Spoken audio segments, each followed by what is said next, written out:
Hello बच्चों, कैसे हैं आप सभी लोग। उम्मीद है आप सभी लोग बहुत अच्छे होंगे। आज हम डिस्कस करने जा रहे हैं चैप्टर नंबर 8 का lost topic small business and enterprises. ठीक है, इसके बाद हम ये चैप्टर को फिनिश कर देंगे आज ही इसी वीडियो में। चलिए स्टार्ट करते हैं अपने चैप्टर को। क्या लिखा हुआ है, small business and enterprises, government assistance and special scheme for industries in rural backward and hilly area. जो गवर्नमेंट है वो स्कीम लॉन्च करती है, ठीक है, छोटे छोटे बिजनेस के लिए, व्यापारियों के लिए, कि वो रूरल एरिया में, जो गांव का इलाका है, जो पहाड़ी इलाका है, वहाँ पे बिजनेस अपना इस्टेब्लिश करें। गवर्नमेंट क्या करती है, हेल्प करती है, उनको हेल्प प्रोवाइड करती है। Some of the support measure and program mean for the promotion of small and rural industry are grouped into two category। मतलब जो स्मॉल इंडस्ट्री के हेल्प के लिए, सपोर्ट्स के लिए कुछ प्रोग्राम इशूज़ किए, उसको दो कैटेगरीज में डिवाइड किया गया है। पहला है इंस्टीट्यूशनल सपोर्ट्स, दूसरा है incentive offered by the government to SSI, small scale industry. ठीक है, SSI का मतलब स्मॉल स्केल इंडस्ट्री। अब दोनों को हम डिस्कस करेंगे एक एक करके। चलिए हम पहले देखते हैं इंस्टीट्यूशनल सपोर्ट। इंस्टीट्यूशनल सपोर्ट्स में क्या है, दो आते हैं, दो टाइप्स होते हैं, national small industries corporation NSIC। फिर इसके बाद इसमें दूसरा आता है डिस्ट्रिक्ट इंडस्ट्री सेंटर DIC। ठीक है, तो पहले हम देखते हैं नेशनल स्मॉल इंडस्ट्रीज कॉरपोरेशन क्या होता है। This was set up in 1955 with a view to promoting and fostering the growth of SSI in the country। ये 1955 में इसको इस्टेब्लिश किया गया था, किसके लिए, जो स्मॉल स्केल इंडस्ट्री है उसके ग्रोथ के लिए, वो मतलब फास्टर ज़्यादा जल्दी से जल्दी काम करें और उनकी वृद्धि हो, वो बढ़े, ठीक है, उनकी ग्रोथ के लिए। इसके कुछ फोकस हैं। मेन फोकस क्या है, to supply indigenous and imported machine in easy instalment. देखो, जो विदेशी मशीन है वो एक बिजनेसमैन को आसानी से मिल जाए, उसको लेने में उसको कोई दिक्कत ना हो, इंस्टॉलमेंट में मिल जाए। अगर उसके पास पूरे पैसे नहीं है देने के लिए तो गवर्नमेंट हेल्प प्रोवाइड करती है कि बाहर से मशीन आपको दिलाएगी और आप उसको इंस्टॉलमेंट में, किस्तों में पैसा पे कर सकते हो। नेक्स्ट है to procure and supply imported raw materials. आपको रॉ मटेरियल्स परचेज करने के लिए, सप्लाई करने के लिए क्या करती है, हेल्प करती है। इसके बाद है to export products of SSI। ठीक है, SSI मतलब स्मॉल स्केल इंडस्ट्री।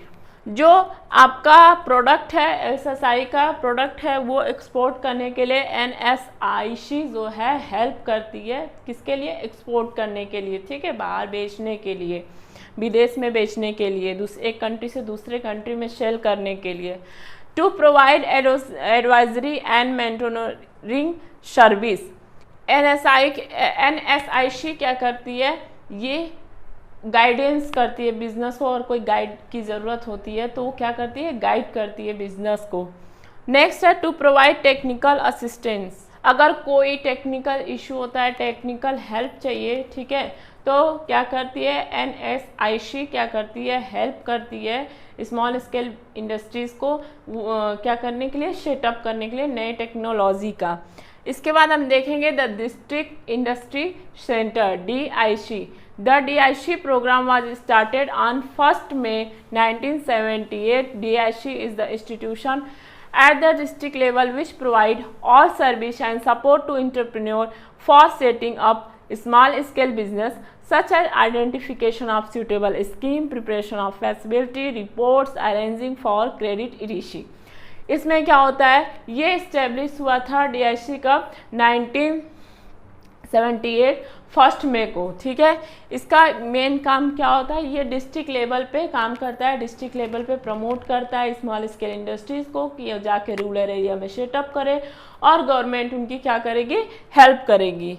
इसके बाद हम देखेंगे नेक्स्ट आपका जो है सेकेंड हम पढ़ेंगे incentives offered by government for industry in rural area. Government क्या क्या रूरल एरिया के लिए ऑफर करती है, ठीक है, सरकार। पहला है ability of land in this area at concessional rate. जो लैंड्स है, ज़मीन है आपको रूरल एरियाज़ में, गांव में, अगर क्योंकि वहाँ पे उसको इंक्रीज़ करना है उस एरिया को, तो सरकार आपको एक अच्छे रेट पे सस्ते में ज़मीन प्रोवाइड करा देगी। Location of public sector project in backward area, sector को सरकार प्रमोट करती है कि वो बैकवर्ड एरिया में जाके इंडस्ट्रीज, ठीक है, ओपन करें। नेक्स्ट है establishment of industrial states in backward area, जब इंडस्ट्री जैसे ज़्यादा है रूरल एरिया में या कहीं पे, तो वो है उसको प्रमोट करेगी कि भाई अब जाके तुम बैकवर्ड एकदम पिछड़े एरिया में जाओ और अपनी इंडस्ट्रीज़ को ओपन करो, मैं तुम्हारा हेल्प करूँगा। इसके बाद हम यहाँ पे लिख देते हैं 2-3 और बचा है, या रूरल एरिया में इस्टेब्लिश करना चाहती है अपना बिजनेस, तो उसको क्या करेगा, बैंक फैसिलिटीज़, पावर की फैसिलिटीज़, रॉ मटेरियल की सप्लाई, ट्रांसपोर्ट फैसिलिटीज़ प्रोवाइड करता है, ठीक है। नेक्स्ट है offering tax concession to unit located in backward area, tax में ऑफर करता है, टैक्स में छूट देता है जो बैकवर्ड एरिया में अपना बिजनेस इस्टेब्लिश करता है। नेक्स्ट है finance at concessional rate to industry setup in this area, जिस इंडस्ट्री को लोन चाहिए तो लोन इजली प्रोवाइड कराता है कम रेट्स में, ठीक है। इसके बाद है next granting subsidy from time to time, time to time क्या करता है, कुछ फैसिलिटीज़ प्रोवाइड करता है, जैसे ट्रांसपोर्ट सब्सिडीज़, मतलब वाहनों में छूट देता है, कैपिटल सब्सिडीज़, पैसे में अगर आप लोन ले रहे हो उसमें छूट मिलती है, इंफ्रास्ट्रक्चर सब्सिडीज़, अगर आप मतलब लैंड बिल्डिंग्स कुछ ऐसा ले रहे हो या बनवा रहे हो, कंस्ट्रक्शन करवा रहे हो, उसमें भी आपको छूट देती है गवर्नमेंट। ये एक छोटा सा चैप्टर था, ये 3 वीडियोस में हमारा कंप्लीट हो गया। अब हम नेक्स्ट वीडियो में लेके आएंगे इंटरनेशनल ट्रेड चैप्टर नंबर 9, इसके बाद चैप्टर नंबर 10, फिर हमारा ये बिजनेस स्टडी कंप्लीट हो जाएगा। उसके बाद हम लेके आएंगे आप लोग के बीच में अकाउंट्स, क्लास 11th का अकाउंट्स, ठीक है। तब तक हमारे वीडियो बने रहिए, हमारे चैनल को लाइक कीजिए, सब्सक्राइब कीजिए, शेयर कीजिए। Thank you so much.